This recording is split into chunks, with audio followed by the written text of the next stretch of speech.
पहिल्यांदा रसगुल्ले बनवून सुद्धा इतके परफेक्ट बनतील खरंच असं वाटलं नव्हतं. कसं बनवलं नंतर शेअर करतेच. पण सकाळी सकाळी बघा ऊन शेकत बसले होते, पण आता तर सकाळचं ऊनही सहन होत नाही.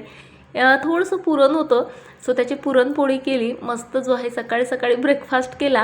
आणि आता मला असं वाटतंय का मी स्वतःचं वजन वाढवायची शपथच घेतली. बघा ना, म्हणजे ब्रेकफास्टमध्ये पुरणपोळी, त्यानंतर डोक्यात आलं रसगुल्ले ट्राय तर करूयात. यापूर्वी मी कधीच ट्राय केले नव्हते. 4-5 रेसिपी शोधल्या, त्यातली एक जी सर्वात सोपी वाटली ती इथे मी ट्राय करते आहे. मी काय केलं, 1.5 वाटी साखर घेतली आणि त्याच्या 3 पट पाणी घेतलं आणि ते उकळायला ठेवलं. 2-3 उकळ आल्या की लगेच ते पाणी बंद केलं. इकडे दूधही फाळून घेतलं. व्हिनेगर पाण्यात डायल्यूट केलं ना दूध मस्त फाटतं. त्यानंतर ते दूध छानपैकी 3-4 पाण्याने धुतलं आणि त्यानंतर ते सेट व्हायला ठेवलं.